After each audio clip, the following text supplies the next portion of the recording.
우리는 지난 시간 오늘 본문 앞에 있는 열왕기상 19장 1절로 18절 말씀을 통해서 큰 싸움에서 승리했던 엘리야가 낙심한 이유와 그리고 낙심하여 스스로 내 생명을 취해달라 죽기를 구하는 그 엘리야를 긍휼히 여기사 회복시키시는 하나님의 자비로운 모습을 살펴보았습니다. 엘리야는 이세벨이 죽이겠다는 말에 크게 낙심하여 죽기를 구하였는데 유대 땅 남쪽 부엘세바까지 내려가서 그 남쪽 광야로 이제 하루길쯤 들어가 노뎀나무 아래서 죽기를 구하였습니다. 4절에서 보면 여호와여 넉넉하오니 지금 내 생명을 거두시옵소서 나는 내 조상들보다 낫지 못하니이다 라고 자기 한계를 절감하고서 하는 말이죠. 정말 하늘에서 기도하여 불이 내려와 재물을 사르고 또 기도할 때 3년 6개월간 비가 안 내렸던 땅에 하나님이 단비를 주시고 또 아합의 왕의 마차 앞에 자기가 허리를 딱 동이고 밥도 안 먹은 사람이죠. 그 앞을 달려나가고 이런 일을 행할 때는 좀 남들보다 특별한 선지 아닙니까? 그런데 자기가 그토록 수고하고 또 열심히 하나님 일을 위해 헌신을 했지만 변한 것이 없다라는 현실을 보게 될 때 나는 내 조상보다 별로 나은 것이 없는 사람이구나 라는 이런 심령의 큰 낙담이 찾아왔다라는 말입니다. 더군다나 이세벨이 너를 내일 이맘때는 죽여버리겠다 이렇게 협박을 했죠. 그래 엘리야가 낙심하며 하나님께서 네가 어찌하여 여기 있느냐 물으실 때 10절과 14절에서 두 번이나 이렇게 대답했습니다. 주의 선지자들을 그들이 칼로 죽였고 오직 나만 남았거늘 내 생명을 찾아 뺏으려 하나이다 라는 말이 19장 10절 14절이 두 번 기록되어 있습니다. 엘리야는 여호와의 사자를 이세벨이 다 죽이고 자기 혼자 남은 줄 그렇게 알고 있었어요. 그런데 자신밖에 남지 않았는데 자신마저 이세벨의 손에 죽게 된다면 이 땅에 더 이상 여호와의 선지자는 하나도 남지 않고 씨가 말라버리고 더 이상 바알은 하나님이 아니고 여호와께로 돌아와야 된다고 회개를 외칠 선지자도 남아있지 않게 될 것이다. 이렇게 생각을 한 것이죠. 그러니까 결국 자신이 갈멜산 위에서 바알의 선지자 450명을 죽이고 하나님의 능력을 드러냈지만 결국 이 싸움의 승리자는 이세벨인가? 이세벨이 승리하고 막을 내리는 것인가? 라는 낙담과 좌절과 절망이 그의 심령을 헤집어 놓았다라는 말입니다. 얼마든지 이 엘리야의 마음을 이해할 수가 있죠. 악을 행하는 그들 하나님이 감동하셔서 비를 주시지 않기를 기도하자 3년 6개월 동안 비가 안 왔습니다. 영적인 대결에서 하늘에서 하나님이 불로써 엘리야의 제물을 받으심으로 말미암아 450명의 바알의 제사장들을 다 죽였고 다시 기도하여 비가 내리는 이런 놀라운 일. 여러분 그리고 그 아합왕의 마차 앞에 27km를 넘는 거리를 마차 앞에서 지름길로 인도하는 일들, 이 어마어마한 네 가지 일, 또 그 일이 일어나는 사이에 그리시네가에서 시냇물을 먹고 까마귀가 아침 저녁으로 물어다 주던 떡과 고기를 먹고 그리고 사르밧 과부의 집에서 매일같이 병에 기름이 떨어지지 아니하고 통에 가루가 떨어지지 않는 이적을 체험하는 놀라움의 연속이었습니다. 여러분 우리 중에 한 사람이라도 만약에 정말 산속 깊은 곳에서 시냇물밖에 먹을 것이 없는데 하나님께서 까마귀를 통하여 떡과 고기를 물어다 주는 경험을 했다면 어떻게 했어요?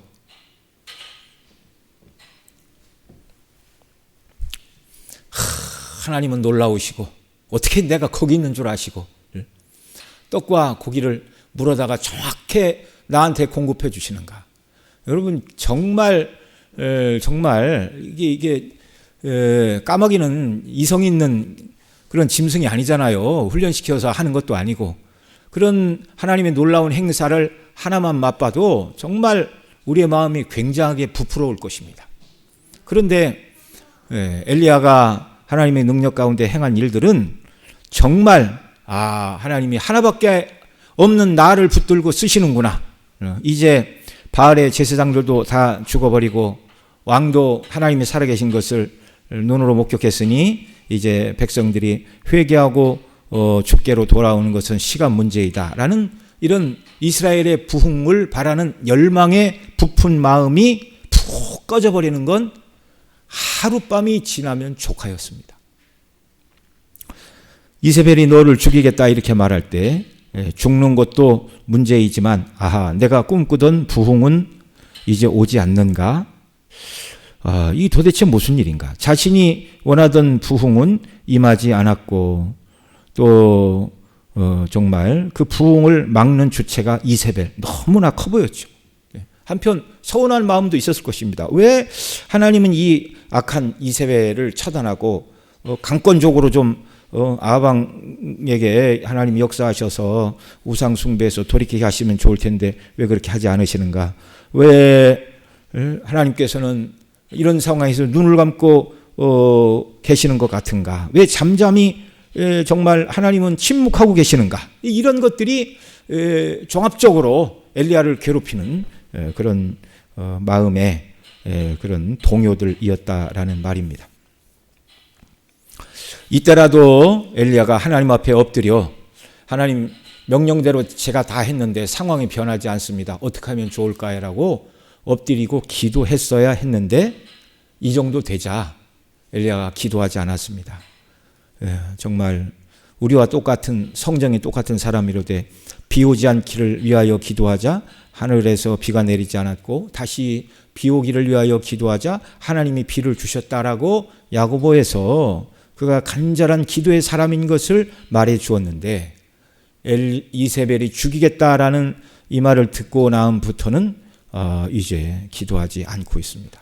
하나님의 섭리와 계획을 묻기보다 자기 생각대로 하나님께서 왜 이를 이루어 주시지 않는가라는 서운한 마음, 낙담의 마음이 그의 마음을 주장했다라는 말입니다.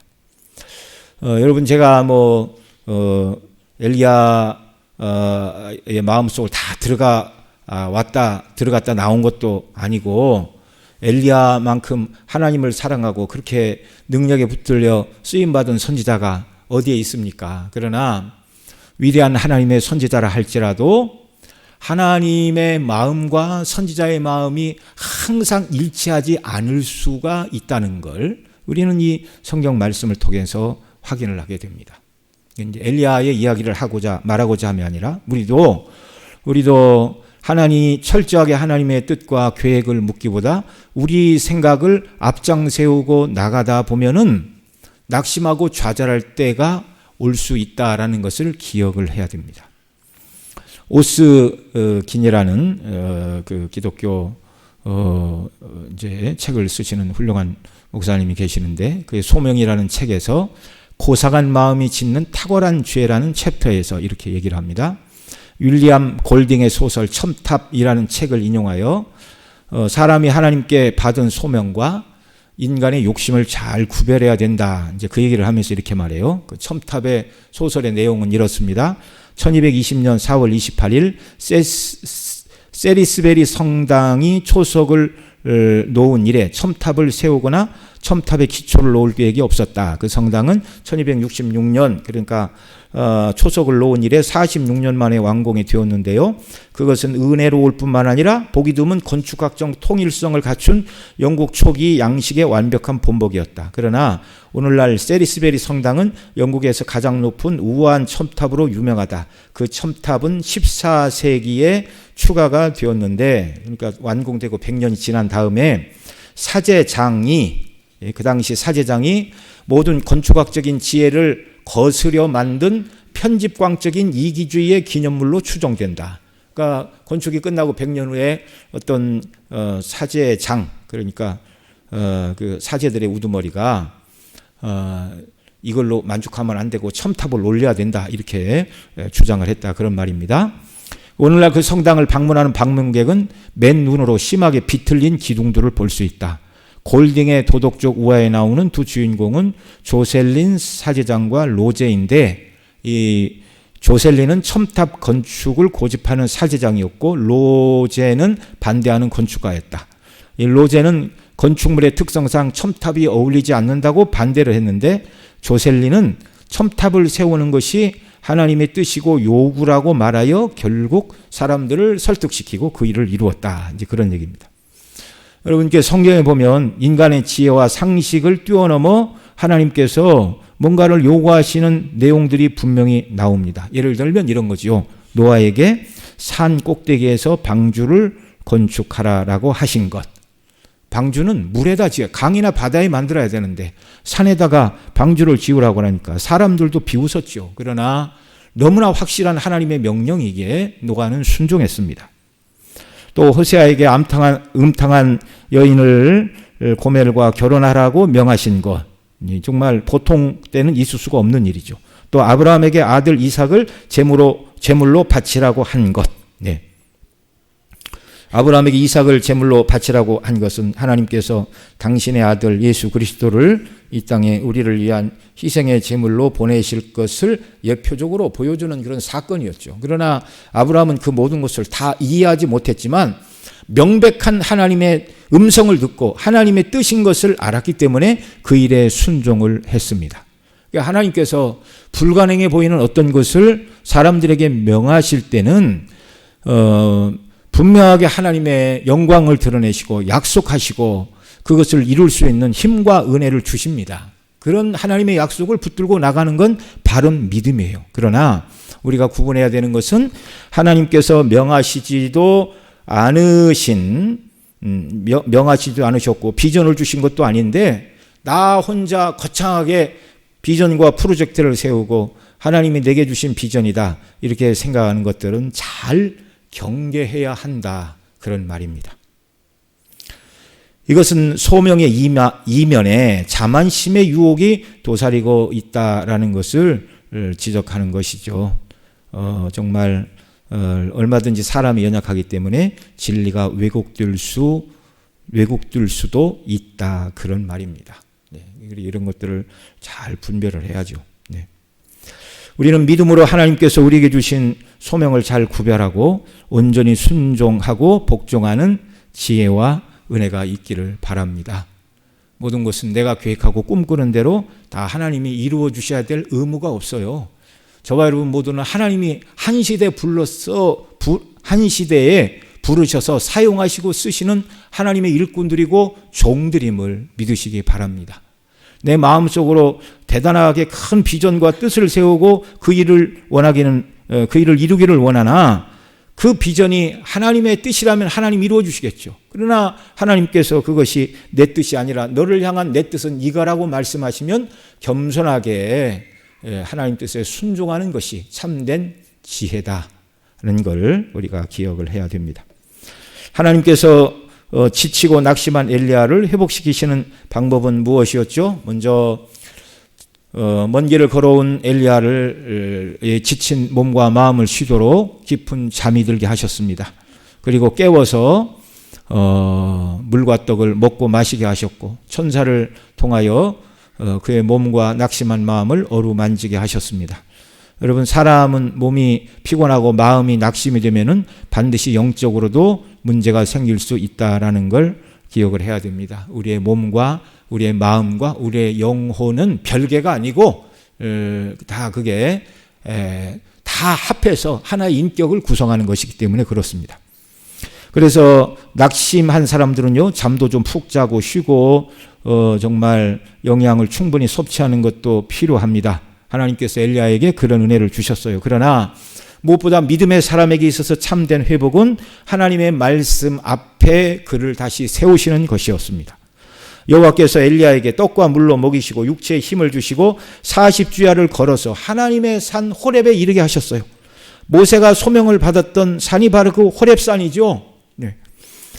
엘리야를 여호와 앞에 세우시고 산을 가르고 바위를 부수는 바람과 지진과 불을 엘리야 앞에 지나가게 하셨는데 하나님께서는 바람과 지진과 불 가운데 계시지 않으셨죠. 지난주에 말씀을 드린 대로 모세를 사용하시던 출애굽 시대에 하나님은 바람으로 홍해를 가르셨고 또 시내산에 이스라엘 백성들이 이르렀을 때 그들에게 불과 지진 가운데 하나님이 강림하여 주셨습니다. 하나님께서 지금 엘리야를 붙들어 쓰시는 것은 똑같은 호렙산에 엘리야도 모세도 지금 불러 세우셨는데, 모세를 붙들어 쓰는 것과 같은 강한 바람과 지진과 불의 역사를 엘리야에게도 함께 하셨다는 것을 보여주는 사건이죠. 그러나 그 사건 자체 속에는 하나님께서 어느 것도 계시하여 주시지 않으셨습니다. 산을 가르고 바위를 쪼개는 강한 바람, 그리고 지진, 그 다음에 불, 다음에 이런 일들은 우상 숭배자들을 멸하고 하늘에서 비를 내리는 것과 같은 그런 특별한 일들이었죠. 네. 그러나 그 일을 통해서는 뭔가 하나님께서 보여주시지 않고 결국 세미한 음성으로 하나님의 뜻을 드러내 주셨습니다. 엘리야는 정말 산을 가르는 바람과 지진과 불과 같은 역사, 하늘에서 비가 안 내리고 또 하늘에서 불이 떨어지고 다시금 비를 주시고 또 아합 앞에 허리를 동이고 그 앞에 달려가는 이와 같은 정말 바람과 지진과 불의 역사와 같은 이런 역사를 통해서 악한 자들도 다 멸하여 주시고 한 번에 죄인들이 회개하고 돌아오는 이런 놀라운 역사를 일으켜 주시기를 원했지만, 하나님께서는 세미한 음성 가운데 앞으로 네가 할 일은 이것이라고 말씀해 주셨습니다. 첫째는 다메섹으로 가서 하사엘에게 기름을 부어 그를 아람 왕으로 삼고, 또 님시 아들 예후에게 기름을 부어 이스라엘 왕이 되게 하고, 또 엘리사에게 기름을 부어 너의 선지자의 사역을 이어서 감당하게 하라, 이것이었습니다. 엘리야는 당장이라도 하나님께서 하늘에서 불을 내리시고 바람과 지진과 불과 같은 역사로 악인들을 멸하시기를 원하셨으나, 하나님의 뜻은 세미한 음성으로 내 뜻은 그렇게 이루어지는 것이 아니다. 내가 하사엘과 예후를 통하여 아합과 이세벨과 그 가문의 모든 자들을 다 징벌할 것이다. 그리고 하사엘과 예후의 칼날을 피한 자들은 이제 엘리사를 통하여 악한 자들을 멸할 것이다. 하나님의 계획을 말씀해 주셨습니다. 오늘도 하나님의 손에 붙들려 쓰임 받기를 원하는 저와 여러분 모두는 이적을 행하는 것과 같은, 능력을 행하는 것 같은 정말 그 이적과 권능이 나타나고 큰 일이 이루어지면 참 대단하죠. 모든 사람들의 이목과 마음을 끌 수가 있습니다. 그런데 하나님은 그런 이적이 아니라 세미한 음성을 따라 당신의 백성을 인도하신다는 것을 우리가 꼭 기억을 해야 됩니다. 우리가 다음 이제 주일 오전에 살펴볼 이제 6번째 대접에 보면, 거기 이제 더러운 귀신들이 거짓말로 사람을 깨고 이적을 행하여 사람들을 끌어모으는 그런 일이 있어요. 그러니까 여러분, 대단한 이적이 일어난다고 그게 진리가 아니라는 것을 알아야 돼요. 하나님께서 일하시는 방식은 이적이 아니라 말씀으로 일을 하십니다. 오늘날도 수많은 이단들이 우리나라에도 뭐 소위 재림주라고 주장하는 크고 작은 세력을 주장하는 사람들이 한 50이 넘는데요. 50명이. 근데 한결같이 그들에게 나타나는 특징이 이적이 나타난다는 거예요. 이적이. 뭘 어떻게 하면 뭐가 되고 별소리를 다 하죠. 설교하는데 강대상 뒤쪽에서 금가루가 떨어지는 걸 봤다는 둥. 그게 꿈에는 말이 아니라 그 악한 악령의 역사에 그런 일이 얼마든지 일어나요. 그러니까 그 이단들이 하는 말이 별 신비는 없지만 예배에 참여했던 사람들 눈앞에서 뭔가 일어났어요. 거짓된 이적이 일어났어요. 그러니까 하나님이 쓰시는 종인가 보다 꼼짝을 못하는 겁니다. 여러분, 하나님은 이적이 아니라 말씀을 통해서 오늘도 일하심을 믿으시기 바랍니다. 이 진리 하나를 견고히 붙들면 절대로 어디 가서 미혹되지 않아요. 그래서 표적과 이적으로 역사하시는 시대가 아니라 성령께서 말씀을 통하여 우리에게 깨우쳐 주시고 그 말씀을 정말 사모하고 사랑하고 말씀으로 인격이 변화되고 말씀을 따라 순종하는 자녀들로 오늘 하나님께서 저와 여러분을 이끌어 가신다는 걸 꼭 기억을 해야 됩니다. 세미한 하나님의 음성을 따라서 순종하는 자들이 되어야 됩니다. 여러분, 오늘 우리가 들어야 될 세미한 음성은 무엇이죠? 시편 91편 1절로 6절 말씀 좀 보겠습니다. 같이 읽죠. 시작. 지존자의 은밀한 곳에 거주하며 전능자의 그늘 아래 사는 자여. 그 다음 2절. 나는 여호와를 향하여 말하기를 그는 나의 피난처요 나의 요새요 내가 의뢰하는 하나님이라 하리니. 3절. 이는 그가 너를 센 사냥꾼의 올무에서와 심한 전염병에서 건지실 것임이로다. 그가 너를 그의 깃으로 덮으시리니 내가 그의 날개 아래에 피하리로다. 그의 진실함은 방패와 손방패가 되시나니 너는 밤에 찾아오는 공포와 낮에 날아드는 화살과 어두울 때 퍼지는 전염병과 밝을 때 닥쳐오는 재앙을 두려워하지 아니하리로다. 여기 1절에서 말씀하는 지존자의 은밀한 곳에 거주하며 전능자의 그늘 아래에 거해야 된다 말하고 있는데, 여러분 여기 시편 91편이 말하는 지존자의 은밀한 곳, 전능자의 그늘은 구약 용어로 표현하면 무엇입니까? 지성소를 말하는 거예요. 지성소. 지성소의 핵심은 속죄소 또는 시온자로 부르는 은혜의 보좌. 바로 그것이 하나님께서 그 백성을 만나서 죄를 용서하시고 은혜를 베푸시는 곳입니다. 그래서 출애굽기 30장 6절에 보면 그 속죄소는 내가 너와 만날 곳이라 이렇게 말씀해 주셨어요. 하나님께서 그 백성을 만나 주시는 곳인 지성소 안에 있는 속죄소는 속죄소 곧 지존자의 은밀한 곳과 전능자의 그늘 아래라는 이 말은요, 신약의 용어로 표현을 하면 속죄소 또는 시온소에 뿌려질 그리스도의 피가 흘려질 예수님의 십자가를 말하는 것입니다. 날마다 성도가 그리스도의 십자가를 묵상하고 그 안에 가운데 거할 때 하나님께서 모든 어려움을 감당할 능력도 주시고 피할 힘과 지혜도 다 공급해 주시는 줄을 여러분 날마다 믿으시기 바랍니다. 우리 지난주 전교인 작정 기도회 우리 원로 목사님 통해서 계속 그 말씀을 들었잖아요. 구원의 우물, 그리스도의 대속의 십자가를 믿을 때 주시는 칭의의 은혜, 그리스도의 십자가가 우리의 구원의 우물입니다. 날마다 거길로 나가야 돼요. 네. 그것이 지존자, 전능하신 자의 그늘이고 지존자의 그늘입니다. 그래서 2절의 말씀과 같이 여호와를 향하여 말하기를 그는 나의 피난처요 나의 요새요 내가 의뢰하는 하나님이라 이렇게 말하게 되죠. 그리스도의 십자가로 나갈 때 여러분 하나님의 사랑을 어디서 확인을 합니까? 네? 정말 시험을 보면 다 붙고 그냥 직장에서 승승장구하고 그것도 하나님이 우리를 사랑하시는 증거이지만 그건 다 일반 은총에 속한 거예요. 일반 은총 속에서 하나님의 사랑을 확인하려고 하지 말고 특별 은총 속에서 우리는 하나님의 사랑을 확인해야 됩니다.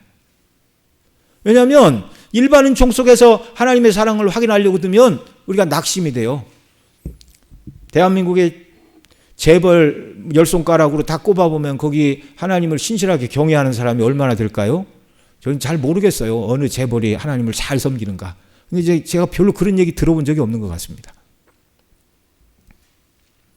하나님 우리를 사랑하시는 사랑은 외적인 삶의 형편이 좋아지고 재물이 늘어나고 명예가 높아지고 또 관직이 이렇게 자꾸 높아지고 세상에 출세하고 이런 것이 아니라 정말 하나님께서 저와 여러분을 사랑하신 하나님의 특별한 사랑은 그리스도의 십자가에서 확인을 해야 됩니다.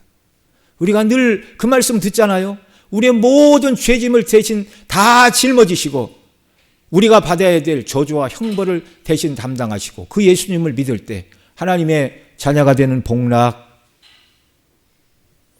영원한 천국을 이어받을 천국의 후사로 세우시는 그 놀라운 은혜, 이게 하나님께서 저와 여러분 모두에게 진정 주시기를 원하시는 사랑이고 구원이고 은혜이고 복락인 줄 믿으시기 바랍니다.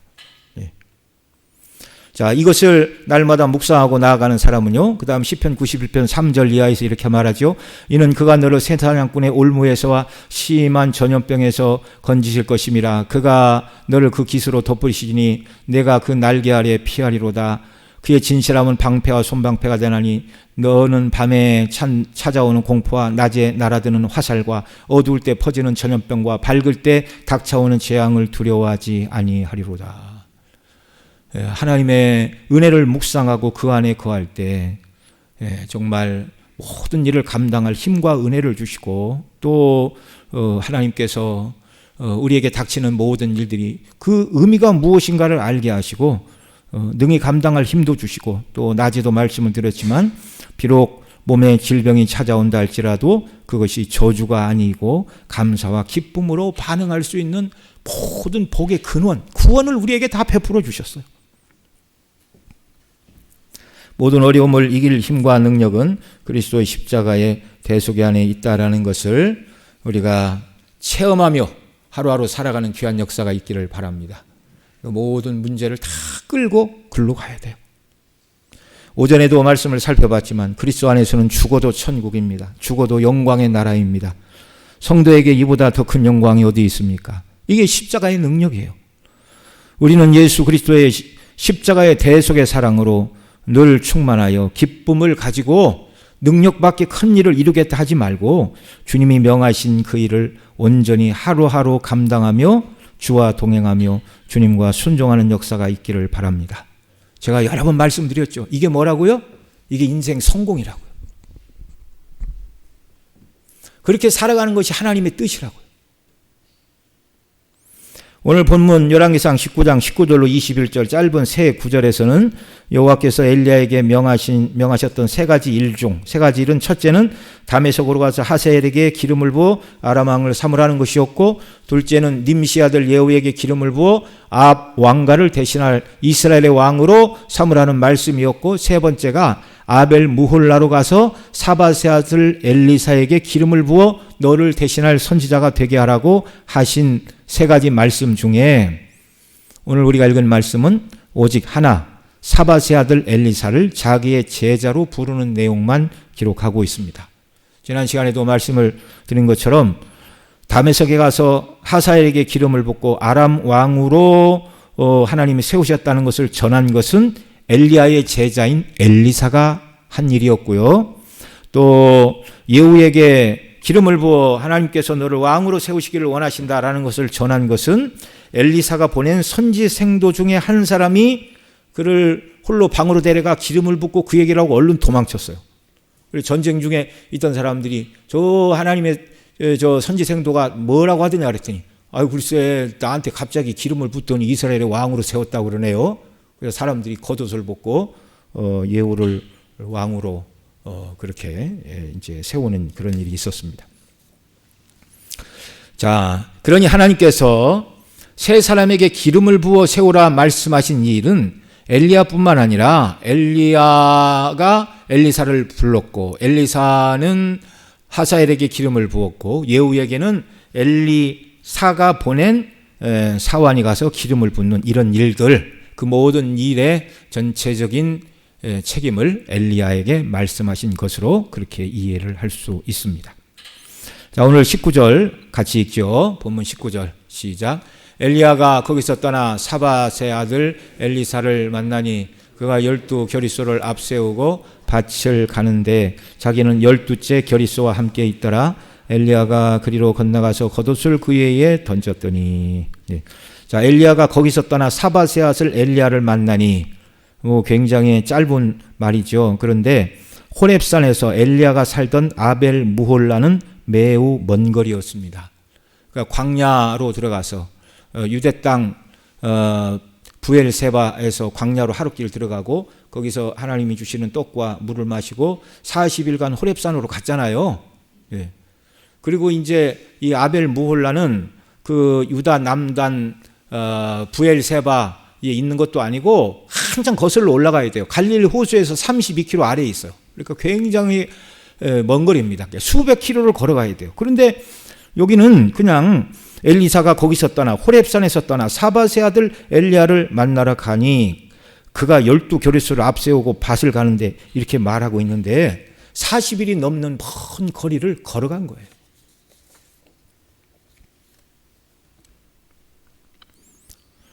엘리야는 40일이 넘는 많은 시간을 걸으면서 생각을 정리했겠죠. 이스라엘의 회복은 내 시간표가 아니라 하나님의 시간표대로 되는구나. 아, 내가 너무 성급했구나. 내가 큰 일을 감당하고 그날 당일에 그 이튿날에 왕이 우상 숭배를 이제 그만둔다고 얘기하고 이세벨도 꼼짝 못하고 이제 그런 은혜의 때가 오기를 기다렸는데 내가 생각한 것처럼 부흥은 그렇게 오는 것이 아니라 하나님의 계획하시는 방식으로 하나님께서 당신의 나라를 치리하시고 당신의 백성을 이끄시는구나. 겸손하게 하나님의 뜻을 배우고 받아들이는 순간들이었습니다. 나는 그 하나님의 계획의 일부를 감당하는 연약한 종에 불과하다. 여러분, 항상 우리가 이것을 잊지 말아야 하겠습니다. 내가 할 일은 정말 과거와 같이 엘리사는 하나님의 말씀대로 순종하고 명하는 일을 하는 것이고 절대 하나님의 계획보다 앞서 나가서는 안 되겠구나. 이걸 이제 깨닫는 시간이었다, 그런 말입니다. 엘리야가 아벨 무홀라까지 가려면 이제 유다 땅을 거쳐서 그 위에 사마리아 땅을 가야 되는데 그 사마리아 땅에는 아합이 통치하고 있고 자기를 죽이는 이세벨이 불을 켜고 있는 그 땅이었습니다. 그러나 엘리야는 이제 하나님의 계획과 음성을 들은 다음에 이세벨을 두려워하여 이스라엘 땅은 못 갑니다. 그렇게 말하지 않고 아벨 무홀라로 엘리사를 만나기 위하여 찾아가고 있습니다. 여호와께서 명하셨으니 그 일을 이루도록 하나님께서 지켜주실 것이다. 맡기진 사명을 감당할까지는 이세벨이 자기를 죽이지 못하고 악이 선을 이기지 못하도록 하나님이 보호하실 것이다 라는 다시 믿음과 은혜가 주의 말씀에 순종할 때 그의 마음에 싹이 트기 시작했다라는 것입니다. 자신의 생각이 아니라 하나님의 세미한 음성에 귀를 기울일 때 이세벨을 두려워하던 마음, 내 뜻대로 되지 않는다는 낙심의 마음을 이겨낼 수가 있었습니다. 여러분, 신앙생활 하다가 때로 낙담이 찾아오면 어떻게 해야 됩니까? 우리 기도회 때도 들었죠? 낙담과 좌절이 찾아오면 성소로 나와야 돼요. 예배의 자리에 나와야 돼요. 하나님의 말씀을 듣는 자리에 나와 귀를 열고 들어야 됩니다. 그것 이외에 다른 회복의 길은 없는 줄 아시기 바랍니다. 그렇지 않으면 매우 더디고 느리게 많은 고생을 할 수밖에 없는 것이죠. 엘리야는 여호와께서 명하신 일을 감당하기 위하여 아벨 무홀라로 엘리사를 만나기 위하여 갔습니다. 엘리야가 엘리사를 찾아갔을 때 엘리야는 뭐 하고 있었습니까? 12 겨리소를 앞세우고 밭을 가는데 이 엘리사는 몇 번째 겨리소와 함께 있었어요? 12번째. 그러니까 이제 겨리소 2마리를 하나씩 묶어서 유대인들이 밭 갈 때 우리나라 시골에서 지금은 이제 소에 이렇게 멍에를 이렇게 씌워가지고 밭 가는 쟁기, 이게 이제 요즘은 이제 민속촌이나 가야 볼 수 있어요. 제가 살던 시골에도 기계 안 들어가는 논밭은 이제 사람들이 부쳐먹지를 않습니다. 소를 키워서 쟁기질을 하고 농사를 짓던 시기가 벌써 30-40년 전에는 그렇게 했는데 지금은 구경을 할 수가 없는 그런 시대가 되었어요. 유대인들은 2마리의 하나의 쟁기를 메고 12 겨리소니까 그때 엘리사의 밭을 갈고 있는 소는 총 몇 마리였어요? 24마리. 그리고 이제 쟁기를 겨리소 하나당 한 사람씩 잡아야 되니까 일꾼이 몇 명이었습니까? 적어도 12명. 엘리사를 빼도 나머지 11명이 그의 형제이든지 조카이든지 집에서 일을 시키는 하인이든지. 이 말은 쉽게 얘기하면 엘리사는 사는 게 좀 어땠다고요? 부유한 집 사람이었다. 그 얘기를 하고 있는 것입니다. 부유한 집 사람. 그런데 엘리야가 엘리사에게 나아가 그의 겉옷을 그에게 던졌습니다. 성경은 자세한 얘기를 하고 있지 않지만 이것은 엘리야의 겉옷은 엘리야의 선지자직을 상징하는 것으로 그렇게 오늘 본문을 보면 서로가 받아들이고 있어요.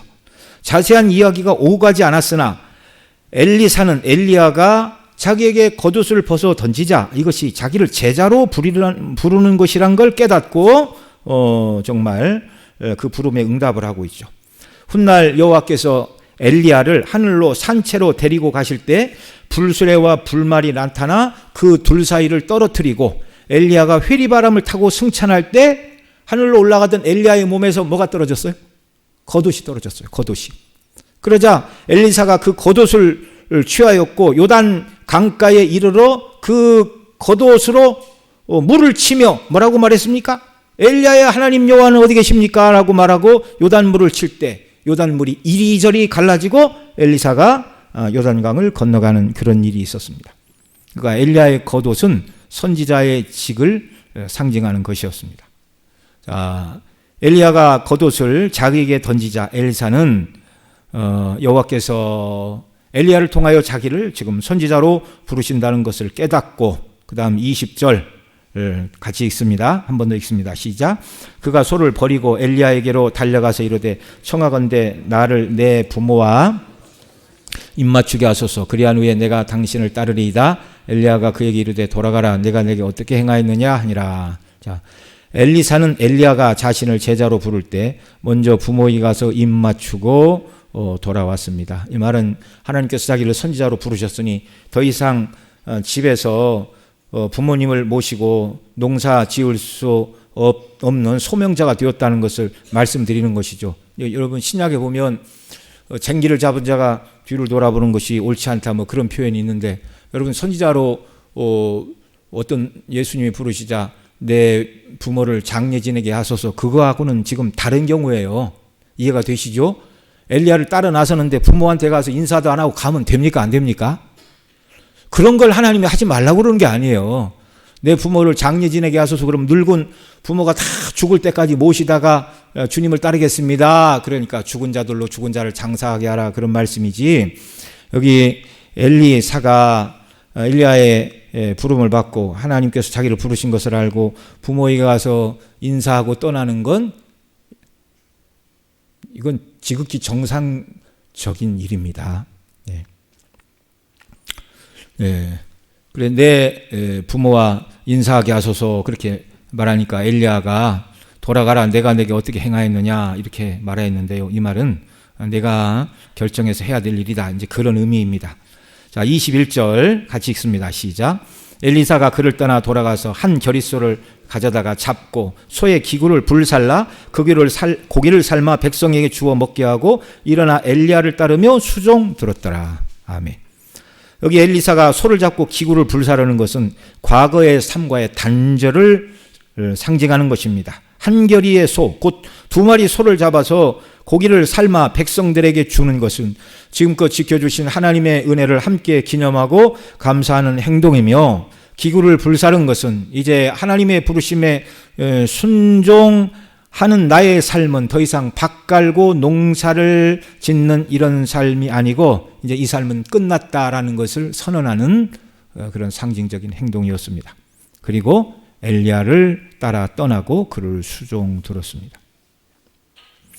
이제 하나님께서 엘리야를 회리바람 가운데 하늘로 데리고 가실 때까지 엘리야와 엘리사는 함께 동역을 하고 엘리사는 선생님 엘리야를 통하여 이것저것 많은 것을 배우고 깨닫는 시간이 되었습니다. 엘리야도 홀로 남았다는 부담감을 떨치고 함께 일할 동역자와 사역자와 함께 사역하며 짐을 나누게 되었습니다.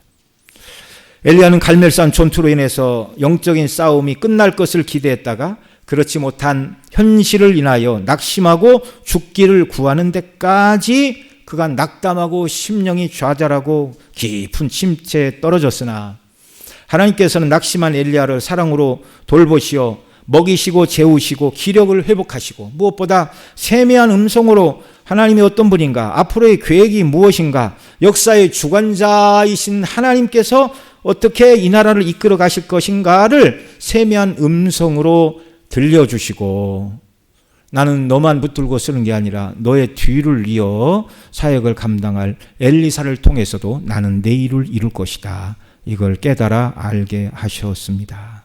그리고 그 하나님의 뜻을 알게 되자 여러분 내가 세운 거창한 계획이 대단합니까?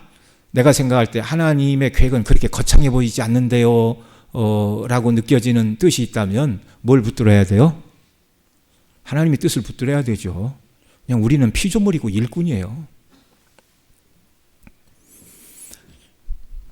엘리야는 자신이 엘리사를 부를 때 그가 고민 없이 바로 결단하고 부모에게 인사하고 소를 잡아 잔치를 베풀고 기구를 불사르며 자신을 따르는 일을 통하여 이 땅에 여호와의 선지자는 나만 남은 줄 알았는데, 여러분 그 부자 엘리사가 그 모든 것을 다 뒤로 하고 정말 예수님 부르자 세관에 있던 마태가 뿔꾼 일어나 예수님을 따라 나섰는데, 정말 하나님께서 하시면 저 부자가 뭐 그렇게 고생스럽게 주의 종을 하겠다고 손을 들 것인가 이런 생각이 들 수도 있지만, 하나님이 부르시니 순종하는 이 일을 통하여 여호와의 선지자는 나만 남은 게 아니고 하나님께서는 누구라도 붙들어 당신의 영광을 나타내시는 분이시다라는 것을 배우고 깨닫는 시간이 되었습니다.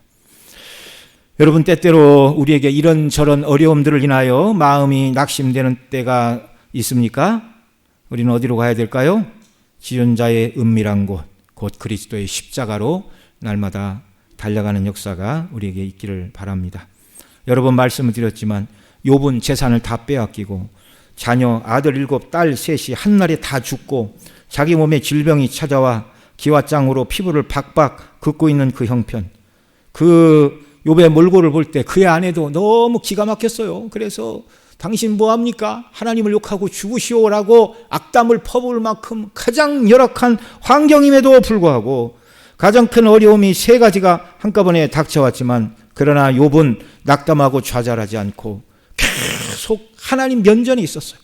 하나님께서 나에게 왜 내가 고난을 받는가 이유를 한번 말씀해 주시면 좋겠다. 내 친구들은 내가 죄를 져서 그렇다고 그러는데 그렇지 않다고 하나님이 한번 말씀해 주시기를 바란다라고 계속해서 하나님을 기다렸습니다. 물론 그 중에 더러 원망도 하고 불평의 말도 했죠. 여러분, 저와 여러분에게는 그렇게 막 욥이 하나님을 기다린 것처럼 그렇게 무한정 기다리고 그럴 필요가 없어요. 저와 여러분에게는 은혜의 보좌가 있습니다. 지존자의 은밀한 곳이 있습니다.